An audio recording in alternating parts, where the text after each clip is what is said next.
bersekutu dalam namanya, di dalam nama Allah Bapa, Anaknya Yesus Kristus dan Roh Kudus, kita bersembah sujud, memuliakan namanya, berkarya dan mengabdi.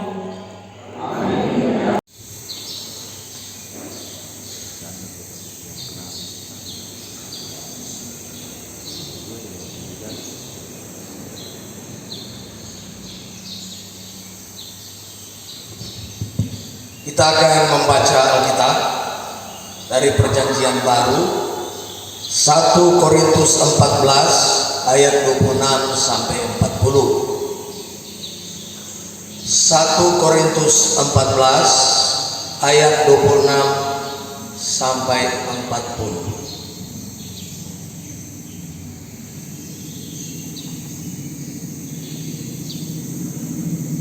Satu Korintus 14 ayat 26 sampai 40 dengan judul Peraturan dalam Pertemuan Jemaat.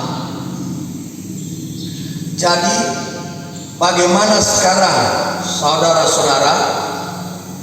Bila mana kamu berkumpul, hendaklah tiap-tiap orang mempersembahkan sesuatu, yang seorang mazmur, yang lainnya pengajaran atau pernyataan Allah, atau karunia bahasa roh, atau karunia untuk menafsirkan bahasa roh.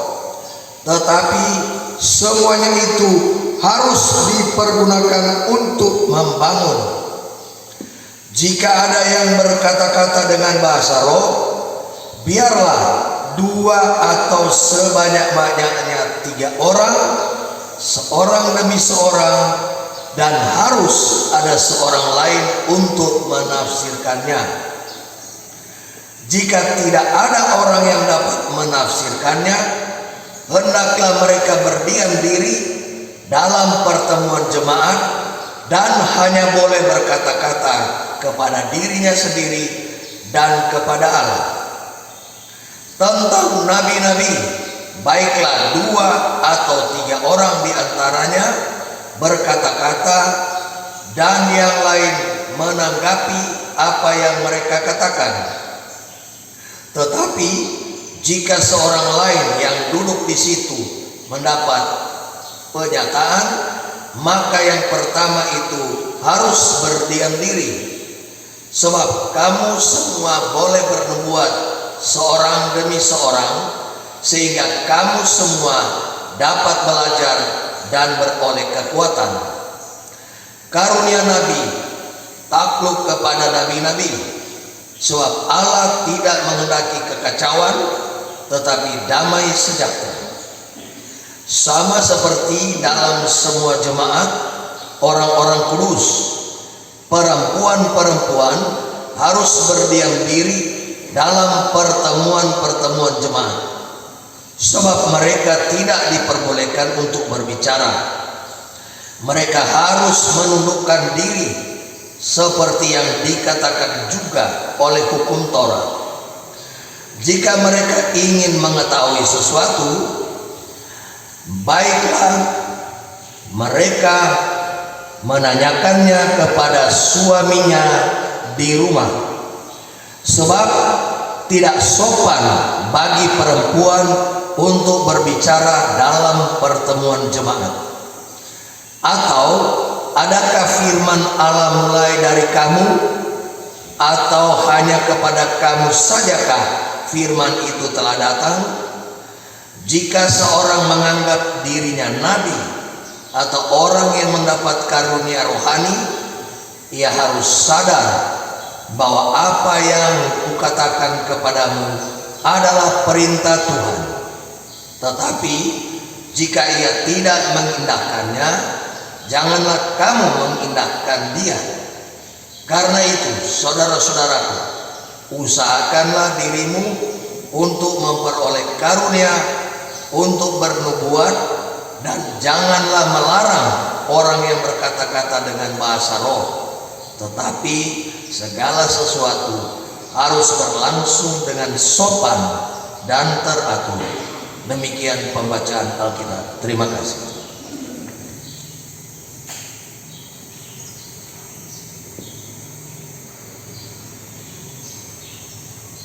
Shalom.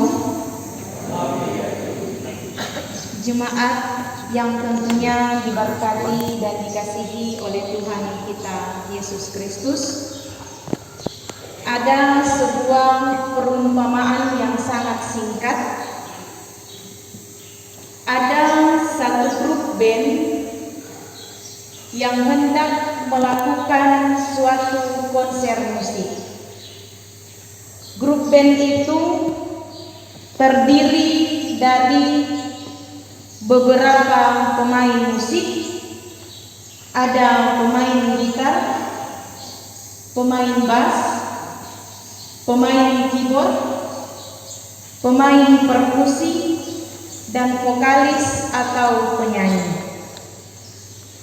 Dan apa yang terjadi jika setiap pemain dalam grup band itu memainkan musiknya dengan tidak mengikuti aturan dan irama musik yang ada?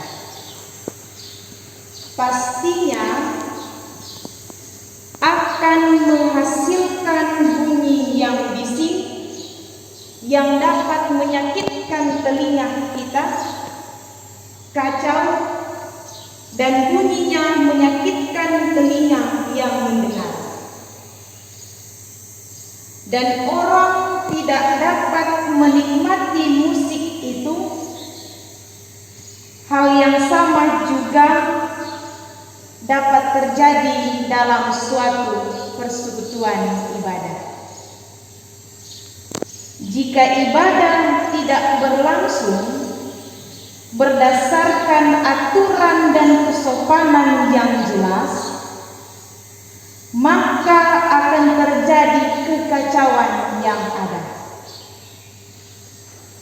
Dan ibadah itu tidak dapat dinikmati dan dihayati secara baik dan rohani. Umat tidak mengalami damai sejahtera. Hal inilah yang terjadi dalam pertemuan ibadah jemaat di Korintus. Rasul Paulus menegur jemaat yang ada di Korintus karena pertemuan jemaat itu berlangsung tidak sopan, tidak teratur, dan tidak tertib sama sekali. Tiap-tiap orang ingin menonjolkan karunia-Nya tanpa ada aturan dan kesopanan yang baik. Rasul Paulus menegaskan bahwa Roh Kudus menuntun umat bekerja, berbicara, dan bersikap secara sopan dan teratur ketika Roh Kudus yang bekerja.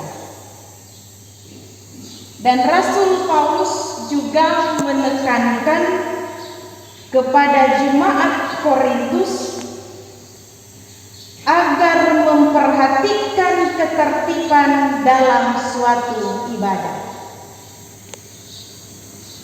Dan ketika jemaat Korintus sedang menghadapi masalah-masalah khusus mengenai kekacauan dalam pertemuan jemaat,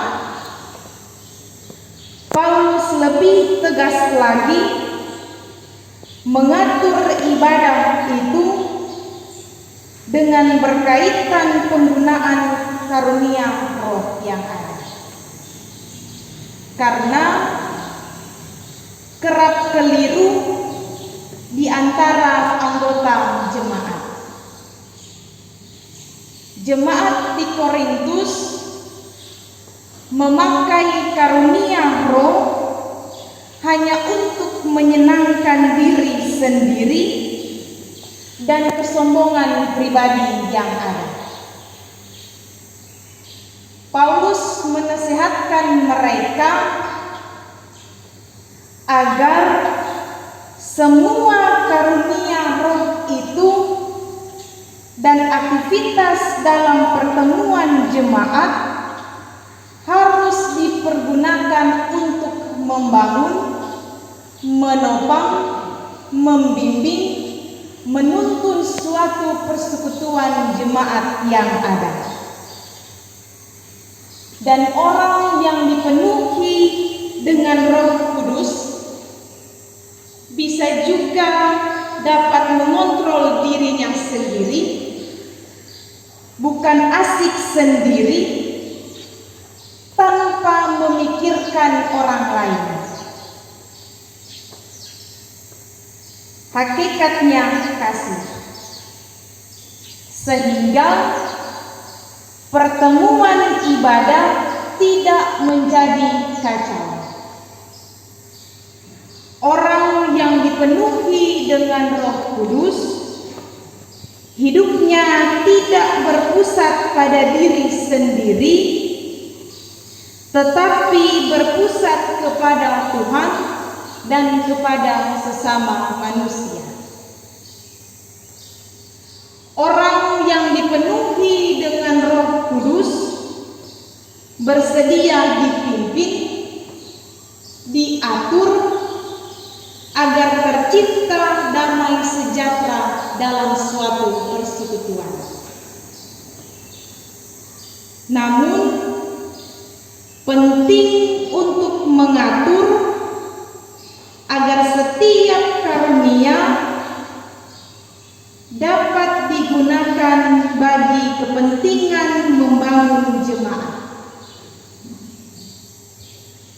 Sebab tujuan karunia roh ialah untuk membangun jemaat.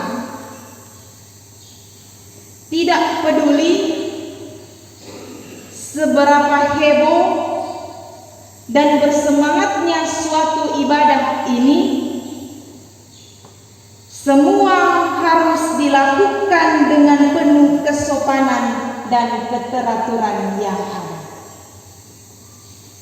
Mengatasnamakan pekerjaan roh, tetapi melupakan kesopanan dan keteraturan adalah sebuah kesesatan atau keberdosaan yang akan kita alami. Roh memang bebas berkarya, namun ia tidak akan bekerja yang bertentangan dengan sifat-sifatnya. Dia adalah roh yang teratur, dia adalah roh yang lembut, kekuatannya selalu dinyatakan dalam keteraturan dan kelemah lembutan. Jemaat yang diberkati Tuhan, ibadah tujuannya bukan hanya soal menyanyi, memberi persembahan, dan mendengarkan firman Tuhan, tetapi ibadah juga bertujuan untuk saling membangun atau menguatkan anggota keluarga yang satu dengan anggota keluarga yang lainnya. Jika tidak melakukan ibadah dengan motivasi ingin dilihat orang, ingin dipuji atau mencari kesombongan, hal itu adalah dosa yang membuat ibadah kita kacau di hadapan Tuhan dan membuat Tuhan tidak berkenan dalam hidup kita. cara melayani seseorang yang dianggap baik oleh mereka ternyata dianggap tidak baik oleh orang lain. Kritik tidak mengubah mereka, karena mereka justru mengeraskan hati dan tetap bertindak sesuka hati. Dan terjadilah kekacauan dalam pelayanan. Paulus mengingatkan mereka bahwa gereja membutuhkan pelayanan yang berlangsung dengan sopan dan teratur. Apa yang dilakukan di dalam pelayanan tidak bisa dikerjakan sesuka hati sendiri. Harus ada aturan yang dibuat bersama untuk kebaikan bersama pula. Milikilah aturan hidup yang benar, seperti kerendahan hati, memperhatikan kepentingan orang lain, bukan hanya kepentingan diri kita sendiri, dan terus menjaga diri kita agar tetap benar dalam tuntunan Roh Kudus, sehingga ibadah kita tetap menyenangkan Tuhan dan menjadi berkat bagi sesama kita. Dalam ibadah, Tuhan menyapa kita dalam kasih karunia-Nya. Ia berfirman dan menyampaikan hukum-Nya bagi kita. Kita beroleh pengampunan dosa dan mengalami berkat-berkat-Nya dalam hidup kita setiap hari. Kita pun diutus dalam dunia untuk melaksanakan misi Allah dan menjadi berkat bagi semua orang. Ibadah dan persekutuan merupakan sebuah persembahan untuk Tuhan. Ibadah merupakan kesempatan kita memuliakan Allah dengan karunia yang kita punya. Dan di dalam ibadah kita ikut bernyanyi, berdoa, mendengarkan firman, dan seterusnya. Karena Allah adalah fokus utama kita dalam suatu ibadah. Apapun peran kita dalam ibadah, semoga kita tidak terjatuh dalam dosa kesombongan, karena yang patut dimuliakan hanyalah Allah, bukan diri kita sendiri. Semoga kita mampu mempersembahkan hati dan pikiran kita kepada Allah. Dengan demikian, semua orang yang terlibat dalam gereja harus melakukan pelayanan dengan sopan dan teratur, tidak menurut kehendaknya sendiri, yang bisa berujung pada konflik atau kekacauan yang ada. Jadi untuk itu perlu adanya suatu aturan. Ketika segala sesuatu tampak seperti berantakan, saat itulah juga Tuhan menyatukan segala sesuatunya seperti yang Dia inginkan. Orang yang mau hidup teratur, ia harus mentaati semua aturan dengan baik dan benar.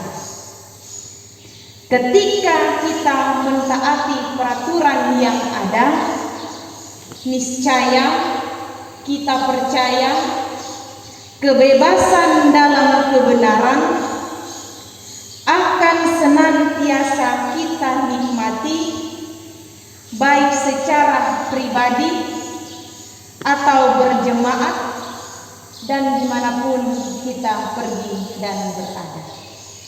Tuhan Yesus memberkati kita semua. Amin. Pergilah dengan selamat dan terimalah berkat Tuhan.